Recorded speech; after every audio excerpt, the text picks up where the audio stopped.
Tales with by গার্গির নতুন একটা ব্লগে সকলকে জানাই অনেক অনেক স্বাগত। পশ্চিম এশিয়ায় অবস্থিত আর্মেনিয়া একটি খুব সুন্দর দেশ। গত বছর পাহাড়ে ঘেরা এই সুন্দর ছোট্ট দেশটি ঘুরে আসার একটি অসাধারণ অভিজ্ঞতা হয়েছিল।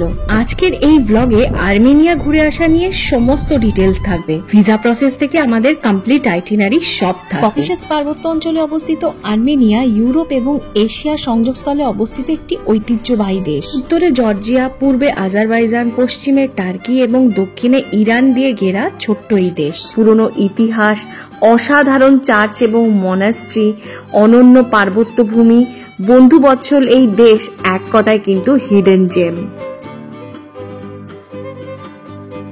আর্মেনিয়ার আইটিনারিটা আমরা করিয়েছিলাম দুবাইয়ের একটি ট্রাভেল এজেন্ট রিও ট্রাভেলস এর থ্রু দিয়ে। ডিটেলস আমি ডেসক্রিপশন এবং ক্যাপশনে শেয়ার করে দিচ্ছি। রিও ট্রাভেলস আমাদের সুন্দর একটা 4 দিনের প্ল্যান করে দিয়েছিল, আর তার সাথে পুরো ট্রিপটা কভার করার জন্য একটা গাড়ি ও একজন রিসোর্সফুল ড্রাইভার অ্যারেঞ্জ করে দিয়েছিল। আর্মেনিয়াতে পৌঁছে এয়ারপোর্ট পিক আপ ড্রপ, তাছাড়া খাওয়া দাওয়া এবং এয়ারবিএনবিতে থাকার ব্যবস্থা কিন্তু সমস্ত আমরা নিজেরা প্ল্যান করেছিলাম। আর্মেনিয়ায় ঘুরতে যাবার ভিসা প্রসেস আমরা নিজেরাই করেছিলাম। ওয়েবসাইট লিংক আমি ডেসক্রিপশন বক্সে দিয়ে দেবো। ট্রাভেলের অ্যাটলিস্ট 1 মাস আগে থেকে অ্যাপ্লাই করে রাখাটা বেটার।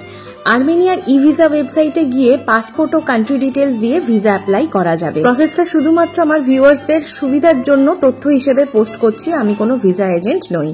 ডকুমেন্ট টাইপ এবং ট্রাভেল ডকুমেন্ট ইস্যুইং কান্ট্রি হিসেবে কান্ট্রির নাম দিয়ে তারপর নিজের ইমেল আইডিটা দিলেই কিন্তু ভিসা অ্যাপ্লাই করা যাবে। ক্যাপচাটা দিলেই কিন্তু ইমেল আইডিতে কিছুক্ষণের মধ্যে একটা মেল রিসিভ করবে এবং তারপরে সেইখানে দেওয়া লিংক দিয়ে রিডাইরেক্টেড হয়ে যাবে একদম মেন ভিসা প্রসেসে। পুরো ওয়েবসাইটটা ভালো করে চেক করে কি কি ডকুমেন্ট লাগবে সেগুলো সমস্ত হাতের সামনে স্ক্যান করে রেডি রাখবে।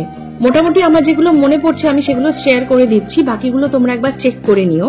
পাসপোর্টের স্ক্যান কপি, পাসপোর্ট সাইজের একটা ফটো লাগবে, আইটিনারির কপি লাগবে, হোটেল রিজার্ভেশন কনফার্মেশন লাগবে, এয়ার টিকিট বুকিং তো লাগবেই, মেডিকেল ইন্স্যুরেন্স, সাথে প্রুফ অফ ফান্ডস, এগুলো কিন্তু ম্যান্ডেটরি।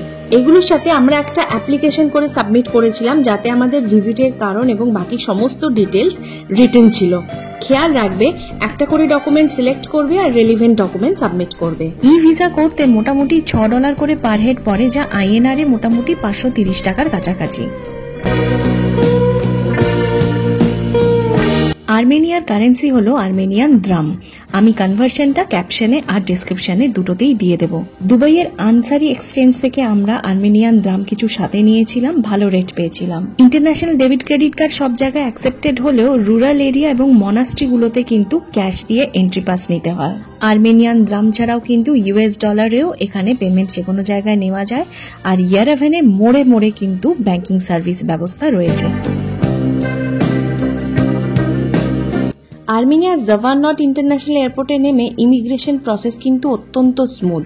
খুব সহজ কিছু প্রশ্ন, সাথে পাসপোর্টের স্ট্যাম্প দিয়েই ছেড়ে দেবে। এয়ারপোর্টে ছবি বা ভিডিও তোলা কিন্তু নিষিদ্ধ, আমাকে আটকেছিল। ইমিগ্রেশন প্রসেস শেষ করে বাইরে বেরোবার আগেই প্রচুর মোবাইল সার্ভিস প্রোভাইডারের আউটলেট পাওয়া যাবে। আমরা দুজনেই পাসপোর্ট দেখিয়ে দুটো ভিভা MTS এর সিম কার্ড নিয়েছিলাম, সুলভ মূল্য, 7 দিনের ভ্যালিডিটি, ফ্ললেস নেটওয়ার্ক। অনেক রকমের মেডিকেল ইন্স্যুরেন্সের সার্ভিস প্রোভাইডার রয়েছে, তো আমরা টাকা ফুল দিয়ে করিয়েছিলাম। পরপর 2টো কান্ট্রি ভিজিট করবার জন্য আমাদের মোটামুটি 200 দিরহাম মতন এক্সট্রা খরচ হয়েছিল।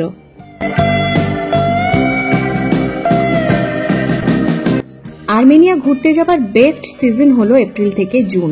আরামদায়ক আবহাওয়া এবং ল্যাশ গ্রিন প্রাকৃতিক দৃশ্য মুগ্ধ করে। সাথে সেপ্টেম্বর থেকে অক্টোবর নভেম্বর হলো ফল কালার পাবার বেস্ট টাইম।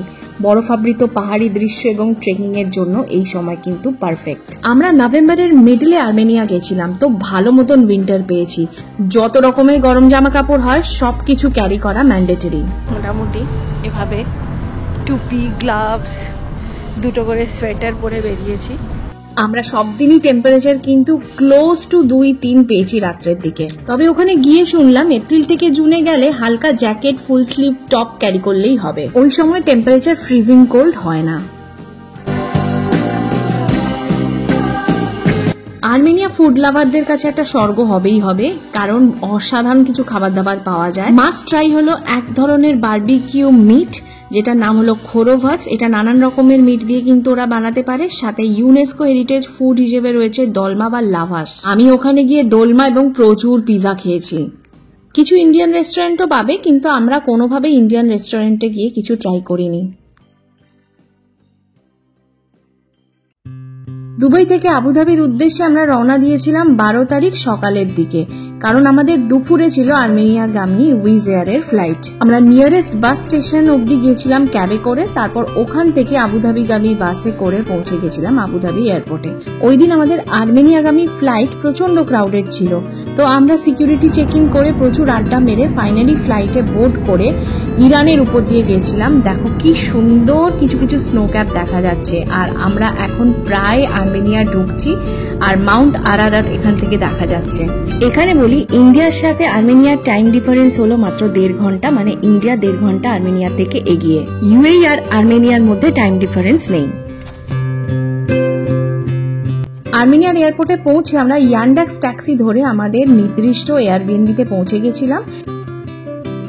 প্রচন্ড শীতে ট্যাক্সির ভেতর থেকে নেওয়া এই ছিল ইয়ারাভান শহরের প্রথম। ছোট্ট কথা শেয়ার করে দিই, আর্মেনিয়া ঘুরতে গেলে কিন্তু গুগল ট্রান্সলেটর অলওয়েজ তোমাদের মোবাইলে রাখবে, তার কারণ এখানে ল্যাঙ্গুয়েজ ইস্যুস হয়।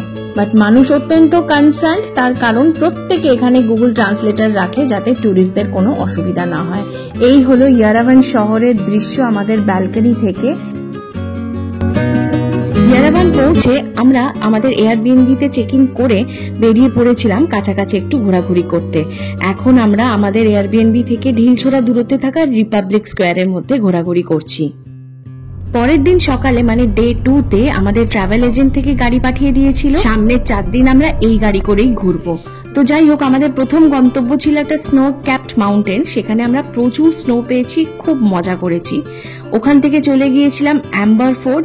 অ্যাম্বার ফোর্ডের দৃশ্য ভীষণই সুন্দর, আমরা প্রচন্ড এনজয় করেছি ওখানে। অ্যাম্বার ফোর্ডে আমরা একটা নতুন বন্ধুর সাথে পরিচিত হয়েছিলাম, তার কথা আমরা পরের ব্লগে বলবো।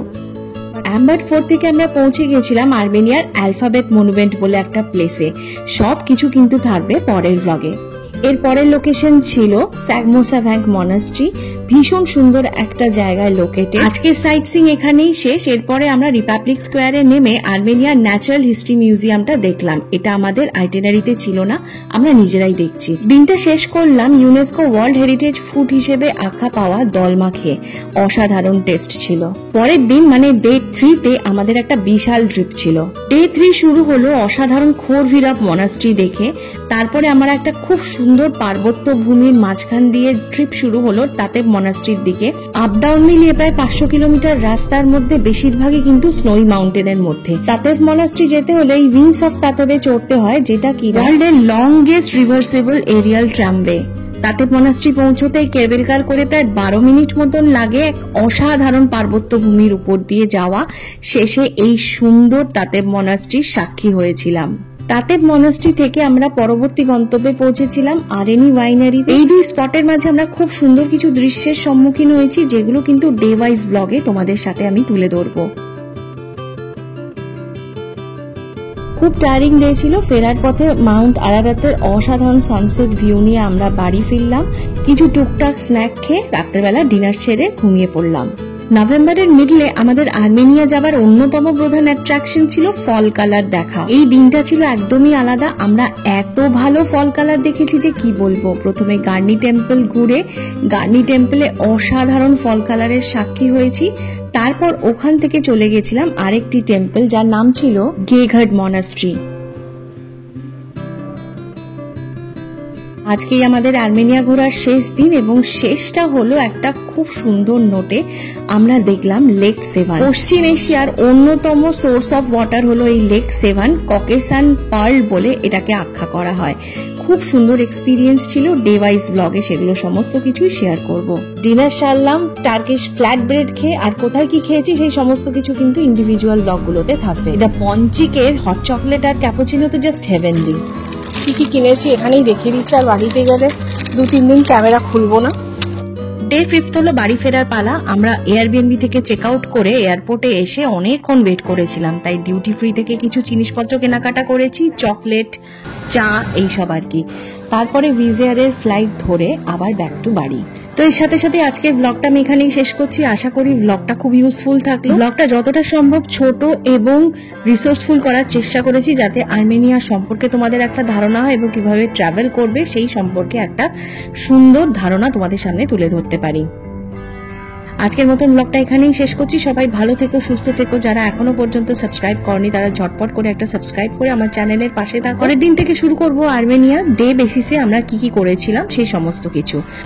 আমরা আবুধাবি এয়ারপোর্টে নেমে বাসে করে এখন দুবাইয়ের পথে চলেছি। বুর্জ খলিফার দেখাও তোমাদেরকে দিয়ে দিলাম। এবার বাড়ি ঢুকবো। চলো আজকের মতন এখানেই শেষ করি। Bye bye.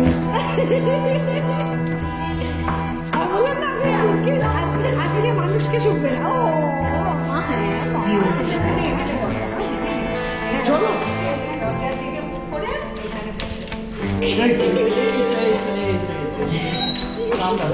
calm down.